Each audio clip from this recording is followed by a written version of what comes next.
Champions ট্রফিতে বাড়তি সুবিধা পাচ্ছে ভারত, অভিযোগ করেছেন অস্ট্রেলিয়া ও ইংল্যান্ডের বর্তমান ও সাবেক ক্রিকেটাররা।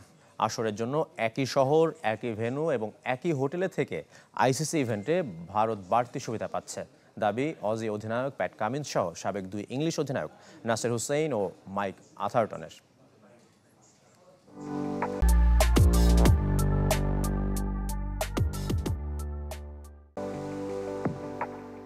প্রসঙ্গটা প্রথমবার তুলেছিলেন প্যাট কামিন্স। ইয়াহু স্পোর্ট অস্ট্রেলিয়ার সাথে চ্যাম্পিয়ন্স ট্রফি নিয়ে কথা বলেন দেশটির অন্যতম সফল অধিনায়ক। সেখানেই অভিযোগ করেন ভারতকে অন্যায় সুবিধা দিচ্ছে আইসিসি। আমি মনে করি এটা ভালো দিক যে টুর্নামেন্ট ঠিকমতো হচ্ছে, কিন্তু একই ভেন্যু দিয়ে ভারতকে অনেক বড় সুবিধা দেয়া হয়েছে।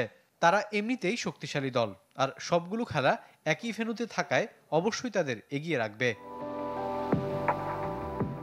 মূলত ভারত পাকিস্তানের রাজনৈতিক সংকটের কারণে চ্যাম্পিয়ন্স ট্রফি হাইব্রিড মডেলে হচ্ছে। ভারত তাদের সবগুলো ম্যাচ খেলছে দুবাইয়ে।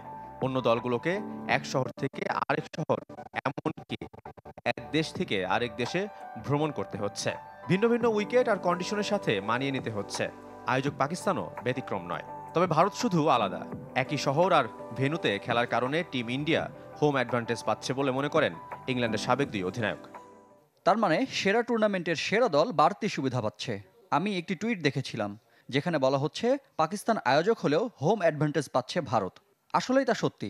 আসর জুড়ে এক শহর, এক হোটেল আছে, ভ্রমণের দরকার নেই, উইকেট, মাঠ সব তাদের মুখস্থ। অস্বীকার করার সুযোগ নেই যে ভারত বাড়তি সুবিধা পাচ্ছে। তারা একটিমাত্র ভেন্যুতে খেলছে এবং ভ্রমণও করতে হচ্ছে না। একাদশ নির্বাচন করাও তাদের জন্য সহজ। এটা পরিমাপ করা কঠিন যে ভারত কত বড় সুবিধা পাচ্ছে। আইসিসি ইভেন্ট মানেই ভারত কোনো না কোনোভাবে বাড়তি সুবিধা পেয়ে আসছে। তাতে বৈশ্বিক টুর্নামেন্টগুলোর প্রতি দর্শকের আস্থা আর আকর্ষণ দুটোই কমছে। শাফাক মিদুল, চ্যানেল 24।